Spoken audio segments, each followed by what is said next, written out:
মই আজি বহুত দিনৰ পৰা এটা পৰিকল্পনা কৰি আছিলোঁ যে মই ছাত্ৰ সংগঠন এৰি AIUDF দলত যোগদান কৰিম আৰু ইতিমধ্যে মোৰ বক্তব্যত মই কথাখিনি স্পষ্টভাৱে কৈছোঁ যে এটা সংগ্ৰামী হত্যাৰ পৰা আন এটা সংগ্ৰামী হত্যাতে মই অংশগ্ৰহণ কৰিছোঁ।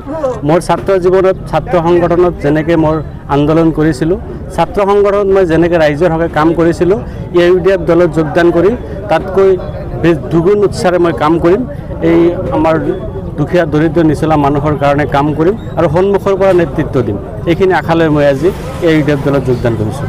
আপুনি আশাবাদী নেকি আগন্তুক 26 নিৰ্বাচনত? নিশ্চিতভাৱে মই আশাবাদী। দলৰ হাইকমাণ্ডে যদি মোক টিকট প্ৰদান কৰে মই নিশ্চিতভাৱে চমৰীয়া সমষ্টিৰ পৰা নিৰ্বাচন খেলিম আৰু নিৰ্বাচন খেলি মই নিশ্চিতভাৱে জয়ী হ'ম। এইখিনি পৰিকল্পনা মোৰ আছে। AIUDF দলত যোগদান কৰিছে। তেওঁলোক কংগ্ৰেছ, AGP আৰু অন্যান্য দলৰ পৰা AIUDF দলত যোগদান কৰিছে আৰু আমি তেওঁলোকক আদৰি লৈছোঁ। ইমদাদ হুছেইন আমাৰ আমচুৰ প্ৰাক্তন কামৰূপ জিলাৰ সভাপতি, তেখেতৰ নেতৃত্বত সহস্ৰাধিক লোকে আজি দলত যোগদান কৰাত আমি নথৈ আনন্দিত হৈছোঁ।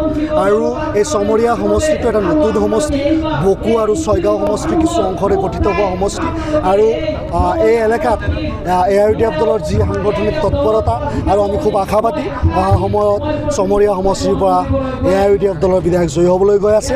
আপোনালোকে নিশ্চিতভাৱে জানে যে বিগত সময়ত যেতিয়া বকো সমষ্টি আছিল তেতিয়াও আমাৰ এই সমষ্টিৰ বিধায়ক আছিল আৰু সেই পুৰণি যিটো ট্ৰেণ্ড, সেই সময়ত যিটো AIUDF দলৰ প্ৰতি মানুহৰ আছিল, আকৰ্ষণ আছিল, সেই আকৰ্ষণ পুনশ্চ চমৰীয়া সমষ্টিৰ পৰিলক্ষিত হৈছে আৰু আমি আশা কৰিছোঁ যে এই সমষ্টিত আমি এইবাৰ বিধায়ক পাম। আমি কোনে মিত্ৰতা কৰে নকৰে সেয়া সুকীয়া কথা। আমি একলা চলোঁ আৰু আমি লিমিটেড ছিটত ইলেকশ্যন খেলিম। এই ক্ষেত্ৰত যদি কাৰোবাৰ মিত্ৰতা সম্পৰ্কে ক'বলৈ আছে, AIUDF দলৰ সভাপতি আছে, তেখেতৰ লগত যোগাযোগ কৰিলে হ'ল। আমাক তেওঁলোক ইনষ্ট্ৰাকশ্যন দিছে আমাৰ দলৰ হাইকমাণ্ডে যে আমি একলা চলোঁ নীতিত 35টা সমষ্টিত সাংগঠনিক আৰু দলীয় ভেটি মজবুত কৰিব লাগে আৰু আটাইখিনি সমষ্টিত জবৰদস্ত ফাইট সহকাৰে আমি ইলেকশ্যন খেলিব লাগে। কংগ্ৰেছ যোগাযোগটো আছে, এতিয়া এক নহয় কেইবাজনো বিধায়কে কংগ্ৰেছৰ পৰা AIUDF দলৰ সৈতে যোগাযোগ কৰে আৰু এইটো স্বাভাৱিক। তেওঁলোকে আহিলে আমি ল'ম এটা নিৰ্দিষ্ট সময়ৰ মাজত টিকট দিয়া নিদিয়া দলৰ হাইকমাণ্ডৰ কথা এইবিলাক।